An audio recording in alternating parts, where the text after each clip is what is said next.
Oi, pessoal, tudo bem com vocês? Primeiro eu quero pedir desculpa para vocês porque eu tô devendo a parte 3 do vlog que eu postei do nosso Hina Matsuri aqui no Japão. Eu postei a parte 1, a parte 2 e tá faltando a parte 3 e eu ia postar ela agora, mas eu senti de vir conversar um pouquinho antes com vocês, mas eu vou estar postando a parte 3. Eu vou fazer de tudo para tá postando ela o mais rápido possível. É que eu também tô numa correria, porque tá chegando.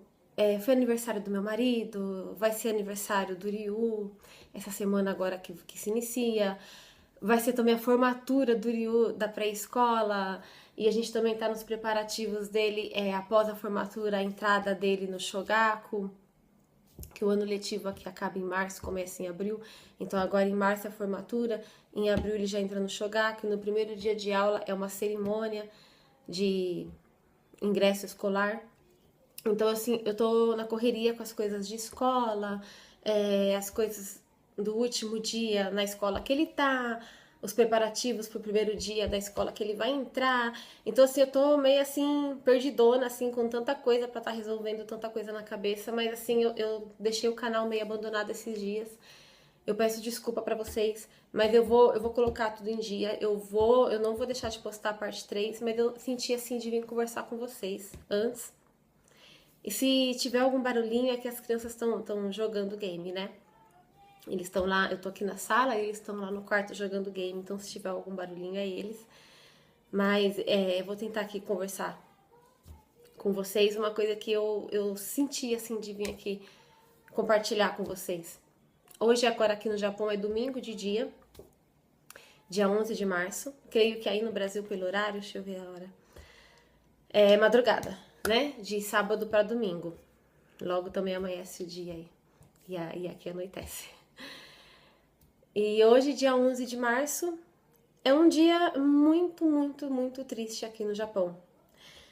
Porque acho que como a maioria de vocês já sabem, dia 11 de março de 2011 aconteceu aqui no Japão aquele terremoto que provocou aquele tsunami e foi muito tenso, foi muito triste, né? Na época. Eu não gosto de lembrar desse assunto, eu não gosto de falar nesse assunto, porque mexe muito comigo, mexe muito com o meu emocional, eu fico muito emocionada, eu fico muito triste, mas é impossível não lembrar desse assunto hoje, né? E eu queria contar pra vocês o meu relato. Eu sofri, sim, as consequências desse tsunami, mas não chega nem aos pés do que as pessoas que moram lá, né, sofreram. Eu moro longe de Fukushima, então o terremoto aqui pra gente não afetou em nada, mas a gente teve outras consequências que chegaram a afetar a gente aqui, mas é claro que não chega nem aos pés do que quem mora lá passou, né? Chega nem aos pés. E dia 11 de março é aniversário do meu marido. E nesse dia, nessa época, eu só tinha a Aiko ainda. Eu não tinha o Ryu. E a Aiko ainda era bem novinha. Aí eu peguei ela, uma amiga minha também, que na época era minha vizinha, que agora eu não moro mais naquela cidade. Eu moro no mesmo estado, só troquei de cidade. Foi eu, minha amiga, a Aiko no carrinho, que ela ainda era novinha. E a gente foi. Ai, peraí, gente, o computador aqui ligou sozinho, não sei o que aconteceu. Vou lá desligar. Acho que as crianças programaram ele. Peraí que eu vou lá desligar. Voltei. Desculpa, tive que desligar ali o computador. Tava passando desenho. Eu tinha pausado, mas acho que ele.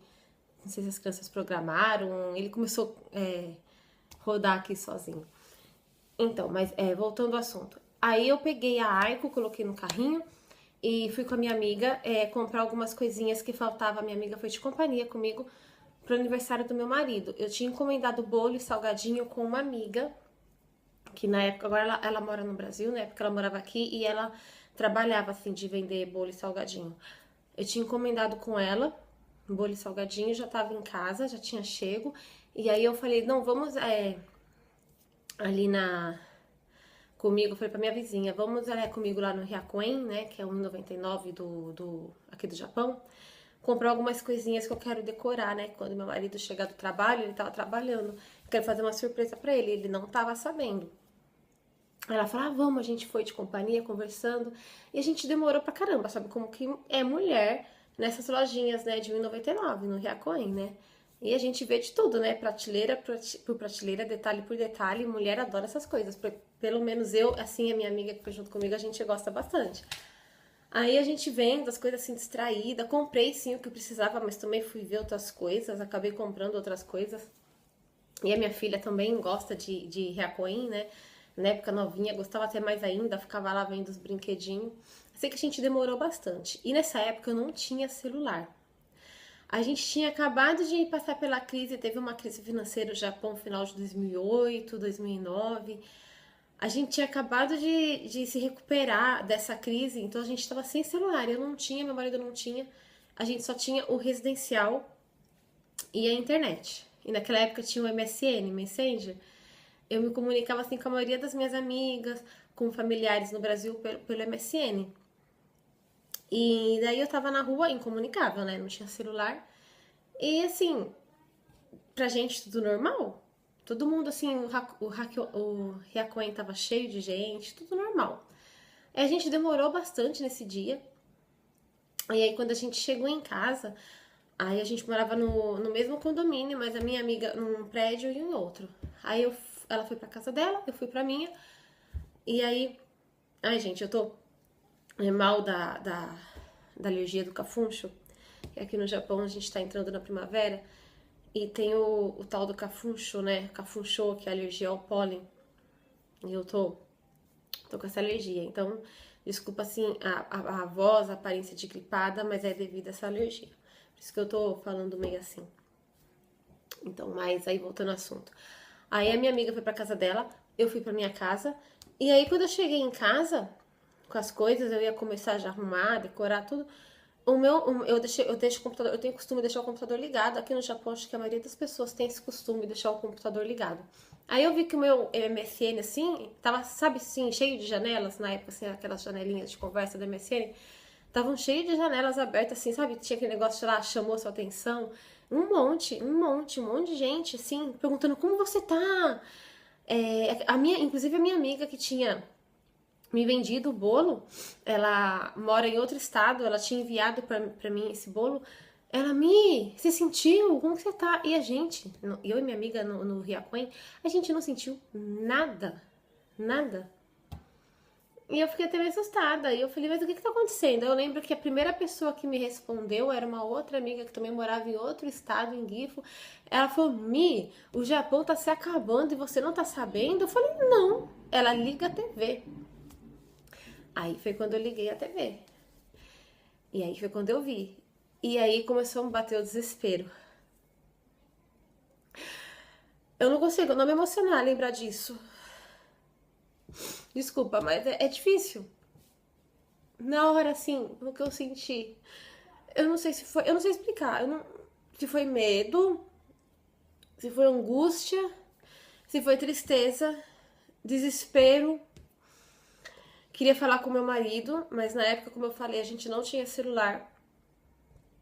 Eu fiquei pensando, né? Ele também deve estar pensando na gente.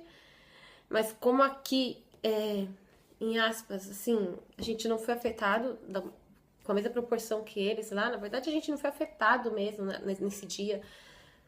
Então, assim, ele, né, nem não pediu pra vir embora, nada, porque não tinha motivo. A gente aqui não tinha sido afetado. Mas, tipo assim, sabe aquela preocupação de você ver que tá acontecendo aquilo, por mais que seja em outro estado, mas no país que você mora.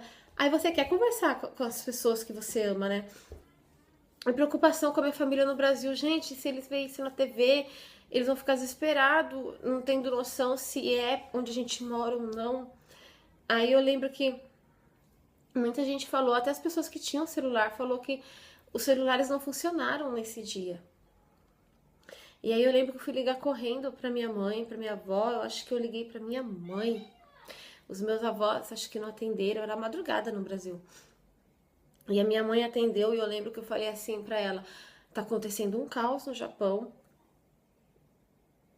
e não é perto onde eu moro, é longe. Então, por favor, não se preocupe. Avisa todo mundo, avisa meu avô, avisa minha avó que a gente tá bem. né?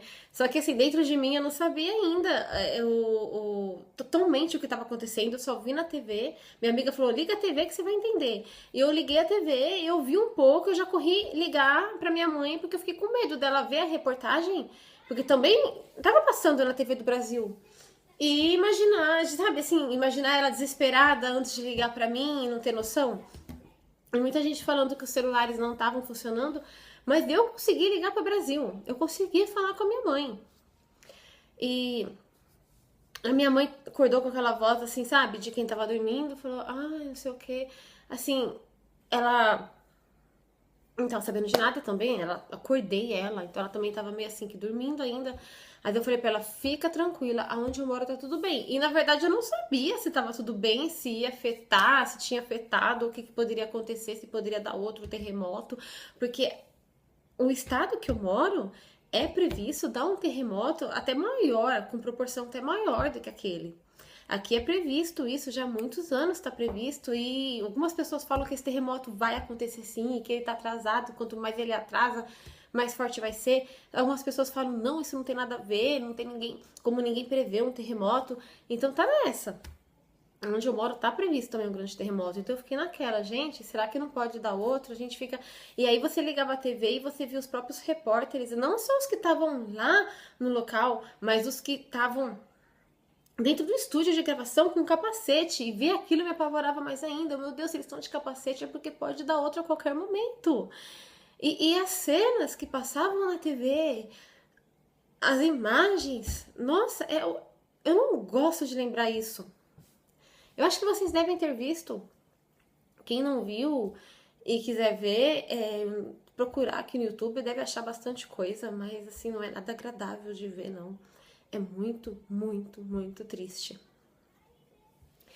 E eu falei pra minha mãe: tá tudo bem, mas no fundo eu não sabia se ia ficar tudo bem. Falei pra ela: vocês vão ver reportagem, mas não é nada com a gente. E ela falou: ah, tá bom. Ela ficou bem preocupada, mas eu falei pra ela: não fica preocupada com a gente, tá tudo bem. Eu queria que ela falasse com meus avós, ela falou que ia falar. Eu acho que depois, mais tarde também, eu falei com a minha avó.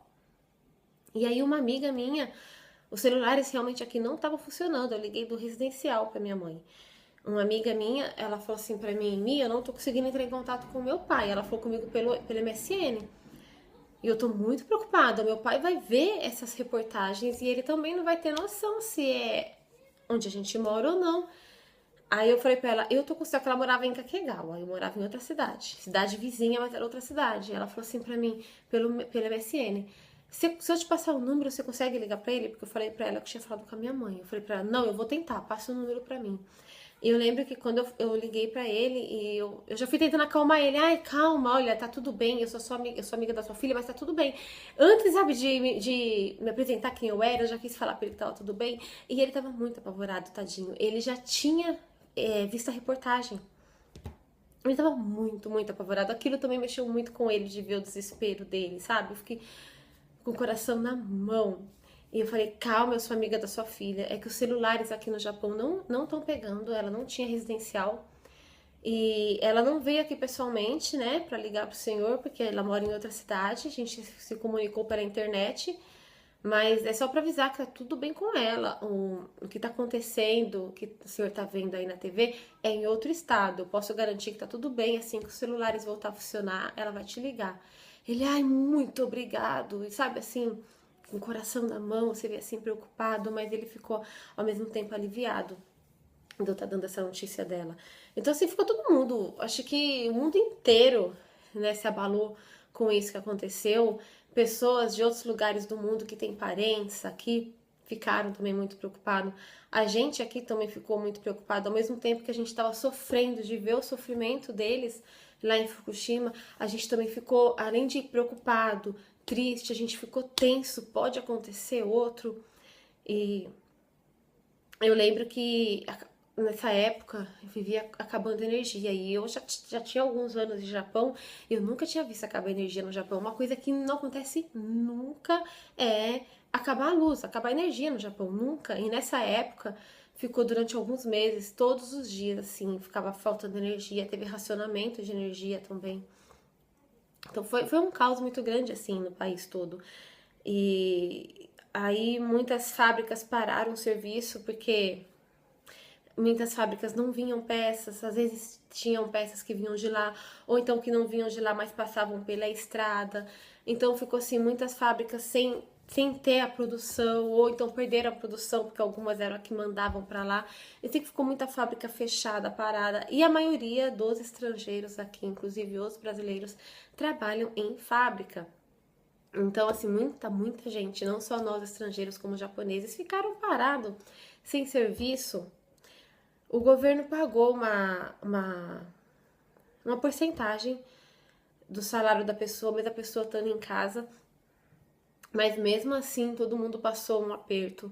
A gente passou um aperto, a gente tinha acabado de se recuperar da crise de 2009 e aí a gente passou por isso. Não foi fácil, foi um aperto financeiro que a gente passou, mas é claro que nada se compara com o que eles passaram lá, com o pessoal que mora lá. E eu lembro que nessa época todo mundo se uniu. Japonês, estrangeiro, todo mundo se uniu. Teve pessoas que se disponibilizaram a ir até lá levar doações. E teve pessoas que não poderiam estar indo, mas que estavam ajudando nas doações. Estavam arrecadando doações, estavam dando, vendo o que tinha em casa. Eu lembro que na época eu peguei o futon da Aiko, que é tipo uma colchonete, que aqui no Japão a gente usa muito futon, né? Tem cama, mas tem gente que não compra cama, tem gente que usa futon, tem gente que tem a cama e também usa futon, tipo uma colchonete.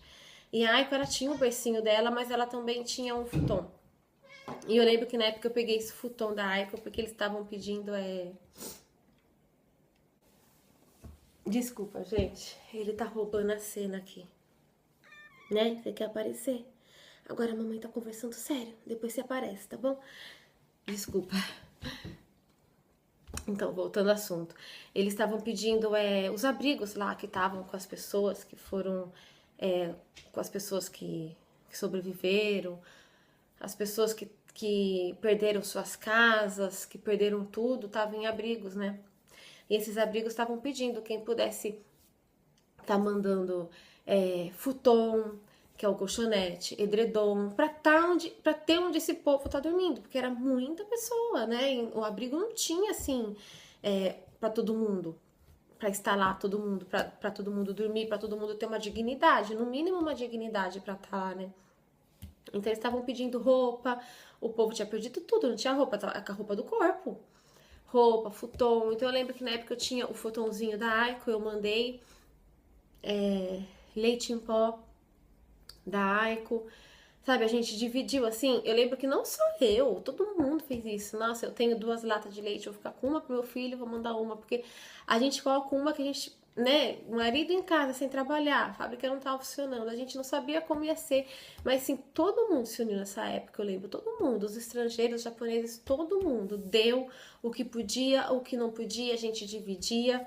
Então, assim, e tinha aquelas pessoas que se disponibilizaram a ir, que tinha carro grande e falaram, não, eu vou entregar as coisas, eu vou até os abrigos, eu vou entregar. Muitas igrejas aqui no Japão, de várias religiões, também se uniram para estar fazendo isso.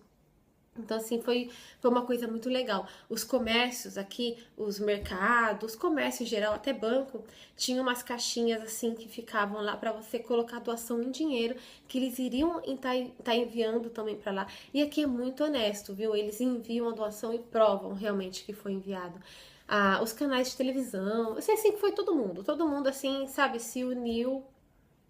Várias empresas grandes também. Então, assim, empresas grandes faziam doações grandes, a gente fazia doações menores, mas todo mundo se uniu. E graças a Deus logo se levantou, mas assim, hoje eu creio que a cidade lá se levantou, né? Não sei se levantou, se reergueu 100%, mas tem perdas que são irreparáveis, né? Como a vida das pessoas. Isso daí não tem como voltar. Isso é uma dor eterna, isso é uma perda que não tem como recuperar nunca, por mais que passe anos e anos, por mais que todo mundo ajude, por mais que a cidade se reerga e dê tudo certo, a vida das pessoas não tem volta. E isso eu acho que é o pior que ficou marcado desse tsunami. Isso foi o pior de tudo. Então eu creio assim que tem gente que até hoje sofre muita consequência desse dia, né? Com certeza, muitas pessoas. A dor, assim, a tristeza a gente sente até hoje, mas eu creio assim que as consequências muita gente ainda tem até hoje. Principalmente quem ficou e perdeu pessoas que ama, né? Pessoas da família. Isso não tem volta, né? Infelizmente. Então, a gente aqui logo depois de... Isso foi em março, abril, maio, lá para junho. A fábrica que o meu marido trabalhava foi lá para junho que foi começar a voltar ao normal dele ir trabalhar todos os dias. Até então ele não ia, ficava uma semana, 15 dias em casa, aí chegava e-mail falando para ir, quando ia, saía na hora do almoço, ia hoje, amanhã já não ia mais. Eu lembro que lá para junho, no verão, porque essa época aqui é primavera, no verão que começou a ir todo dia, e aí aqui pro nosso lado, esse estado daqui, já foi mais rápido para voltar ao normal. E eu lembro que os horários de trabalhar mudaram, os dias de folga mudaram, cada fábrica daí tinha um dia de folga por causa do racionamento de energia que estava fazendo. E o racionamento de energia ficou bastante tempo, ficou alguns meses, eu lembro. Eu não lembro, assim, ao certo quantos meses, mas mesmo depois que as fábricas voltaram a trabalhar normal, as pessoas receberam o salário normal, o racionamento de energia ficou mais algum tempo. Mas assim, nada se compara. O que afetou a gente não tem nem comparação com o que afetou a eles, né? E aqui também tá previsto dar um grande terremoto. Aí vocês me perguntam, então por que você não vem embora? E você não tem medo? Olha, vou ser sincera com vocês. Se eu ficar pensando nisso, é lógico que eu vou ter medo, mas eu não posso ficar pensando nisso. Porque, infelizmente, o medo de acontecer alguma coisa, não só terremoto e tsunami, tem no mundo inteiro. Se eu vou embora do Japão por causa disso, eu vou pro Brasil, eu vou para os Estados Unidos ou para qualquer outro lugar. Eu vou estar 100% segura? 100% segura? Não vou. Pode acontecer alguma coisa em qualquer lugar do mundo. Infelizmente, a realidade é essa. Infelizmente, para morrer, basta estar vivo. Então, assim, é frio pensar assim? Não, não é que é frio. Na época, muita gente foi embora. Muitos brasileiros foram embora. Mas eu fiquei pensando, o emprego do meu marido tá aqui. E hoje, então, piorou. Porque além do emprego dele estar aqui, continua sendo aqui, os meus filhos agora já são mais grandinhos. Naquela época eu só tinha Aiko, agora eu tenho Ryu. E a minha filha, ela fala mais japonês do que português. Ela já tá bem enraizada aqui. Então não é simples pegar e vamos embora. Não é assim que funcionam as coisas. Infelizmente não é assim. E como eu falei, ainda que eu faça isso, eu não vou estar 100% segura em nenhum lugar do mundo, como ninguém tá. Então, assim, quando a gente tem criança, a gente tem uma vida aqui, a gente sente muita saudade do Brasil. Eu e meu marido, porque as crianças nem conhecem o Brasil. Eles têm muita vontade, sim, de conhecer a família, as pessoas que a gente ama, que eles conversam todos os dias pela internet, pelo WhatsApp. Eles têm muita vontade, mas, assim, a saudade é a gente que tem mais. A gente tem que pensar que o emprego dele tá aqui, a nossa vida tá aqui, a escola das crianças tá aqui, os amiguinhos das crianças estão aqui.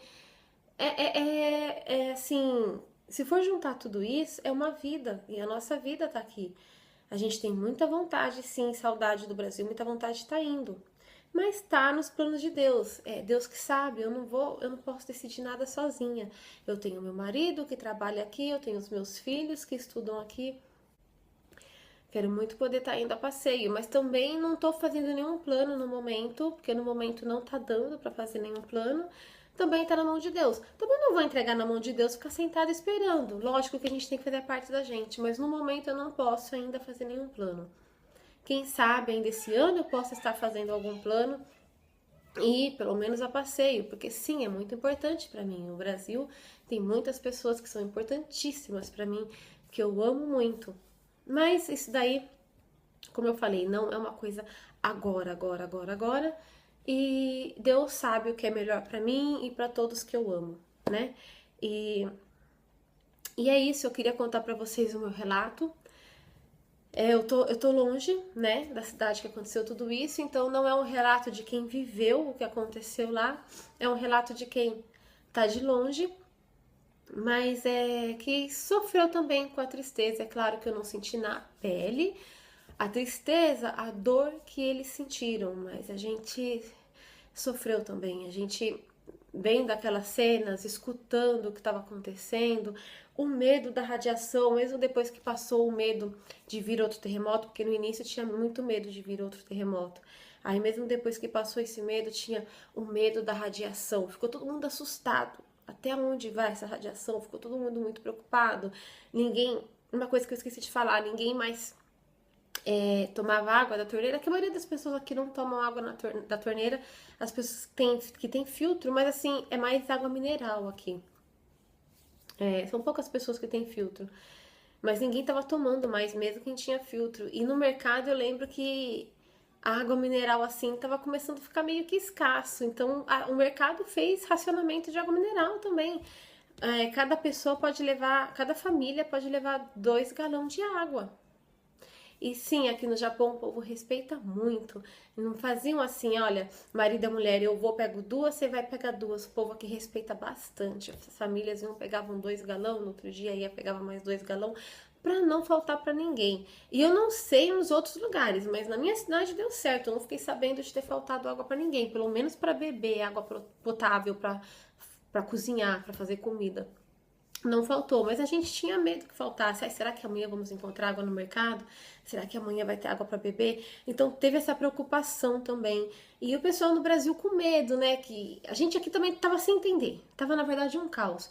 E imagina quem tá no Brasil. Ai, vem embora, radiação, que não sei o quê. Depois que passou o medo de dar outro terremoto, um medo maior daí ficou em cima da radiação. Ninguém sabia ao certo até onde chegaria essa radiação, o tamanho do mal que podia proporcionar isso. Uma outra coisa também que aconteceu muito na época, dava vários terremotos menores lá e dava para sentir aqui também. Esse terremoto do dia 11, muita gente aqui sentiu. Eu não sei se é porque eu tava lá na loja distraída, eu não senti, minha amiga não sentiu, e eu acho que ninguém lá sentiu, porque eu não vi ninguém lá, assim, comentando, ai, terremoto, lá dentro da loja. E depois também voltando pra casa na rua, a gente tava a pé, a gente voltou a pé, eu não vi ninguém comentando. Então, muita gente sentiu. Meu marido falou que no serviço, eu não lembro se ele comentou comigo se ele sentiu ou não, ele falou que na hora do almoço, ele foi no refeitório e tem a televisão lá ligada e viu todo mundo comentando sobre isso. Ele também durante o trabalho não ficou sabendo, foi na hora do almoço dele, no refeitório com a TV ligada e estava comentando sobre isso, porque na época a TV só falava isso, todos os canais. Mas o que aconteceu também na época foi vários dias seguidos ficou dando vários terremotos de menores proporção, que era chamado, eu lembro, de réplicas. E alguns também dava para estar sentindo aqui. Então, assim, foi uma semana, os primeiros dias, assim, eu creio que para quem tava lá foram vários meses aterrorizantes, mas pra gente aqui foram alguns dias, assim, bem aterrorizante mesmo, porque ficavam dando várias réplicas do terremoto. E a gente tava, assim, já preocupado com a radiação, preocupado se iria faltar água, e os terremotos também dando direto. A gente ficou muito, muito assustado. Mas é o que eu já falei várias vezes, volto a falar. O que a gente passou aqui foi sim triste, foi sim aterrorizante, mas nada se compara com o que eles passaram lá. A dor deles, a perda deles, como eu falei, da maioria foi irreparável. Infelizmente. Mas eu tô contando o relato meu daqui, porque foi o que eu passei. É claro que eu reconheço que deles lá foi pior. Foi um susto muito grande mesmo na época. Foi uma tensão assim muito grande. A gente recebia atenção da gente mesmo, tipo, e agora? Que decisão que eu tomo? Vou embora? Fico? Será que tem perigo? Aí recebi a atenção também das pessoas que estavam no Brasil, eles não têm culpa, eles realmente ficaram preocupados. E recebi a atenção também da televisão, e por um lado o governo tentava acalmar, e você falava, será que realmente a gente pode se acalmar? Ou eles tentando acalmar para virar um caos maior do que já tá. Mas graças a Deus passou. Graças a Deus passou. Foi o que eu falei. A pior perda, a pior dor irreparável foram a vida das pessoas que se foram, infelizmente. E a vida continua, a gente não sabe o dia de amanhã. Independente de religião, a gente tem que crer em Deus, Ele acima de tudo, e confiar nele, que a vontade dele venha a ser feita sempre. Foi a vontade dele acontecer isso? Não, não creio que foi da vontade de Deus acontecer isso. Mas, infelizmente aconteceu, sem entrar no mérito aqui do porquê, de religião nenhuma, porque esse não é meu objetivo. Meu objetivo realmente era vir aqui conversar com vocês, contar o meu relato para vocês. Creio que não é um relato tão completo, porque como eu falei, eu tô longe, é só o que eu vivi estando longe. Como eu falei, não chega nem aos pés do que eles lá passaram, né? O que a gente passou aqui estando longe, né? Então foi isso. Hoje, né, o assunto não foi um assunto divertido, não foi um assunto legal de estar conversando, mas eu queria estar vindo aqui conversar com vocês sobre isso. E no próximo vídeo eu quero poder voltar com outro assunto, né? Não ficar só nesse clima assim de tristeza, porque hoje realmente acho que todo mundo aqui no Japão para pelo menos uma hora do dia para estar refletindo nisso que aconteceu no dia 11 de março. Mas a vida continua, né? A vida continua, graças a Deus, e vamos ter fé que para melhor. Muito obrigada por assistir até aqui, muito obrigada pela companhia de vocês e até o próximo vídeo.